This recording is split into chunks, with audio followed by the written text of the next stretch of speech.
What do you do when the world decides who you are? Not your friends, not your family, not even you.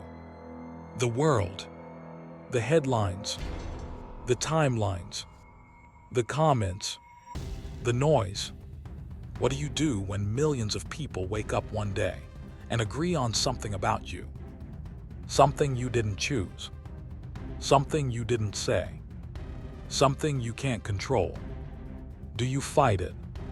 Do you explain? Do you disappear? In 2016, Taylor Swift chose silence. And that silence was louder than anything she had ever said. Because by that point, she had already spent a decade learning something most artists never fully understand. Fame isn't just about being seen. It's about being interpreted. And interpretation is something you don't control. At least not at first. Because Taylor Swift's story isn't just about music. It's about narrative. Who tells it, who believes it, and who eventually takes it back. This is not just the story of a pop star. This is the story of control. Before the stadiums, before the awards, before the headlines that would define her for years, there was a girl, Pennsylvania, late 1990s, a Christmas tree farm, a quiet, stable life, the kind of life that doesn't usually produce global icons. But that's the thing about extraordinary people. They rarely look extraordinary at first. Taylor Swift wasn't born into chaos. She wasn't forced into survival. She didn't grow up chasing escape. She grew up comfortable. And still she wanted more. Not casually. Not in a "that would be nice" kind of way. She wanted it with intensity, with focus, with a kind of clarity that most adults don't have.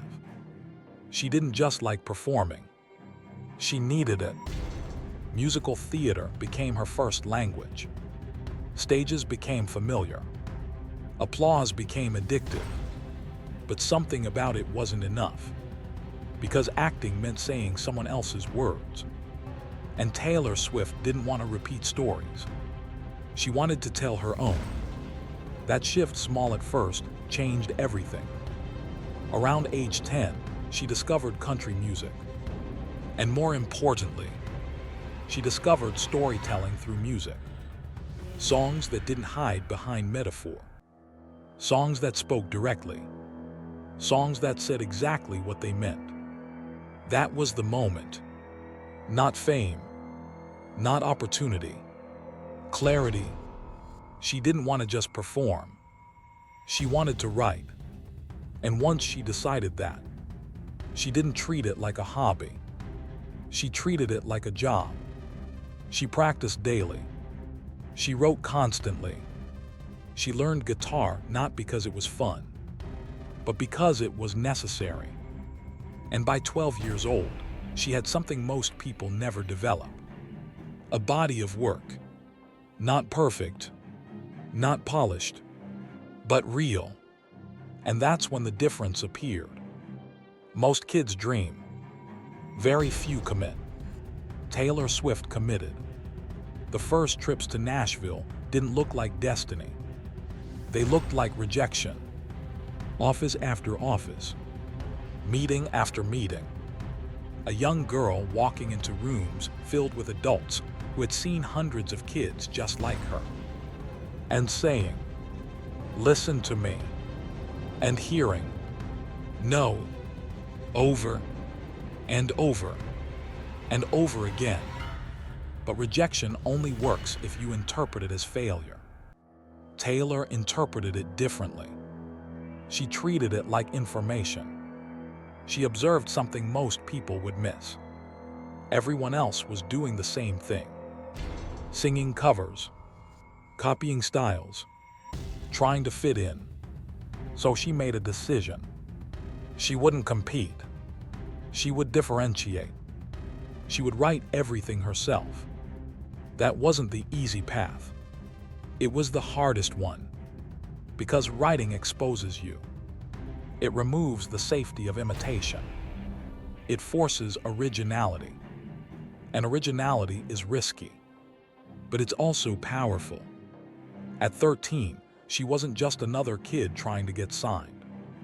She was a songwriter. At 14, her family made a move that changed everything. They relocated to Tennessee, not because it was guaranteed to work, but because she was serious enough to deserve a real chance. That move wasn't luck. It was belief. And belief, when supported by action, becomes momentum. Because shortly after, she met Scott Borchetta, a man starting his own label. Not established, not powerful, but hungry. And hungry people recognize hunger. He saw it in her immediately. Not just talent, direction. She wasn't trying to be famous. She was trying to build something. And at 15, Taylor Swift signed a record deal. Success didn't explode. It accumulated. Her first album didn't dominate instantly. It crept upward, quietly, gradually. Radio hesitated. Critics stayed cautious. But the audience listened because something was different. Taylor Swift wasn't writing songs about abstract heartbreak. She was writing moments, specific ones, painfully specific, the kind that people usually keep to themselves. And that specificity created connection. Because the more specific something feels, the more universal it becomes. Teenagers didn't just hear her songs, they recognized themselves in them. And recognition is powerful. It creates loyalty. By the time Fearless arrived, that loyalty turned into scale.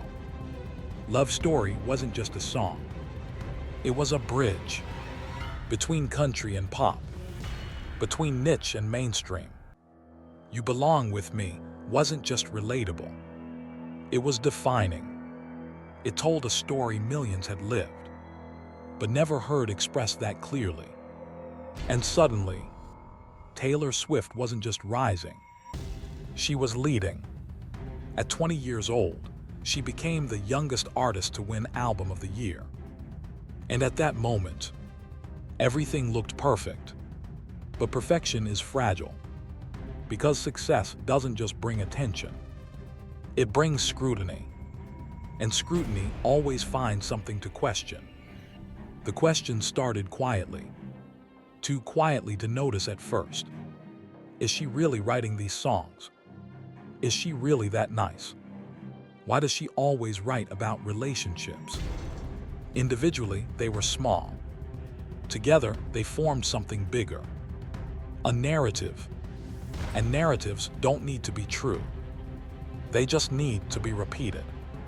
Taylor Swift had built her identity on authenticity, on honesty, on emotional transparency. But the same thing that made her powerful made her vulnerable. Because when you build your art around your life, people start to believe they own that life. They analyze it, judge it, reduce it. And that's exactly what happened. Her relationships became public content. Her emotions became public discussion. And slowly, the story shifted from admiration to observation, and from observation to criticism. Then came the details, because details make stories believable. Joe Jonas, a breakup, a phone call, 27 seconds. That number mattered because it felt real, measured, counted. It wasn't dramatic. It was precise. And precision builds trust. Taylor Swift understood something most artists don't. People don't connect with general feelings. They connect with exact moments. That became her strength, but it also became her brand. And eventually, her stereotype. September 13, 2009. The VMAs. A moment that would define her, whether she wanted it to or not. Kanye West steps on stage, interrupts her, takes her moment, publicly, unexpectedly, and suddenly, the narrative resets. She's no longer just a rising star. She's a symbol of being wronged, of being interrupted, of being underestimated. And her response: silence, not weakness, control, because she understood something critical. The way you respond becomes the story. And for years, that moment protected her. It gave her a shield. But shields don't last forever. By 2014, Taylor Swift made a decision that looked like risk, but was actually strategy. She left country music. Not gradually, not partially, completely. 1989 was the crossover. It was a declaration. She wasn't adapting. She was redefining. The sound changed. The image evolved. The scale increased. And the result: total dominance. But something else changed too. Control. Everything became more curated, more intentional, more designed. And people noticed, because authenticity becomes harder to believe when everything looks perfect. The year everything flipped.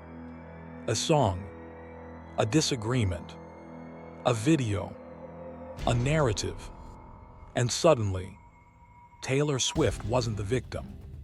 She was the villain. The internet turned fast, faster than anyone expected, because narratives don't change slowly.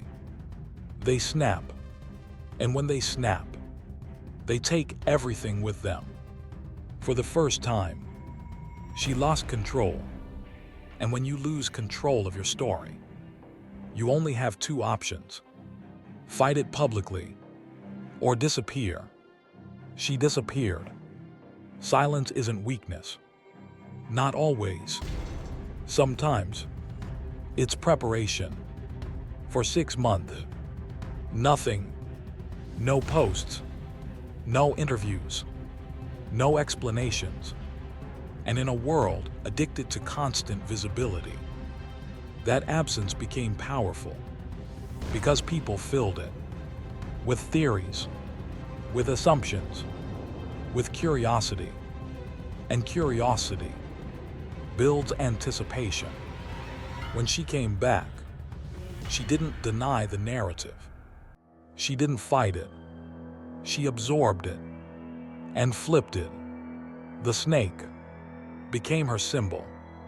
Reputation wasn't an apology. It was a response. Dark, sharp, self-aware. It didn't try to be liked. It didn't try to be understood. It simply existed. And that changed everything. Because she wasn't reacting anymore. She was directing. Then came the shift no one predicted.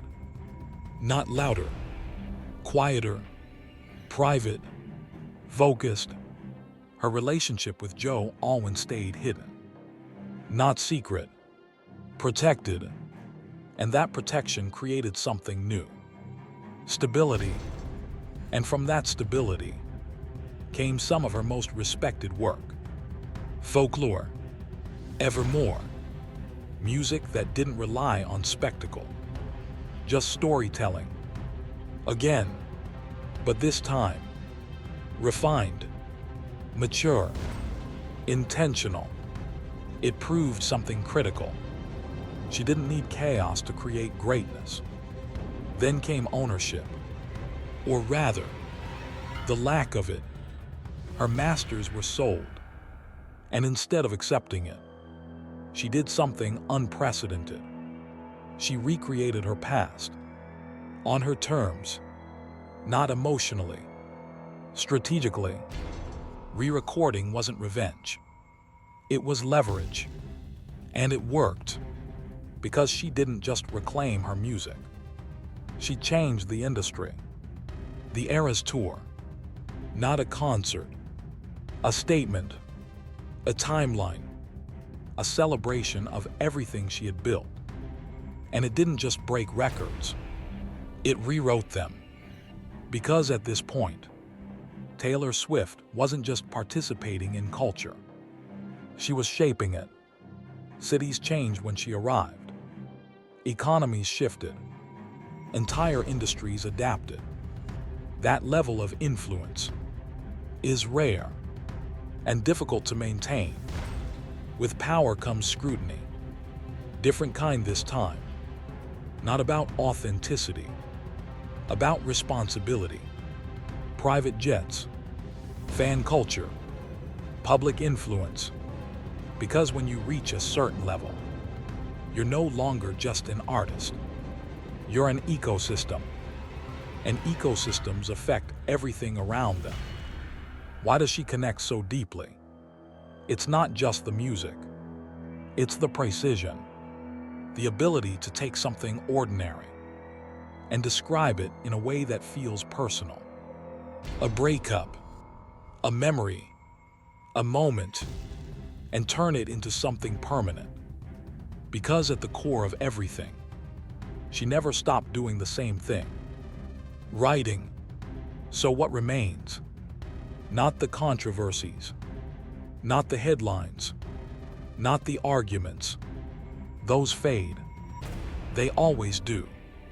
What remains is the work, the songs, the moments where everything else disappeared. And it was just her, trying to understand a feeling. That's where the real story lives. From a girl on a Christmas tree farm to one of the most powerful figures in modern culture.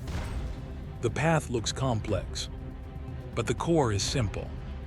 She never stopped writing, and that's why. She never disappeared. She evolved, and she's still evolving. And if her story has proven anything, it's this. You can lose control of your narrative. You can lose public favor. You can even disappear. But if you understand the story, you can always take it back.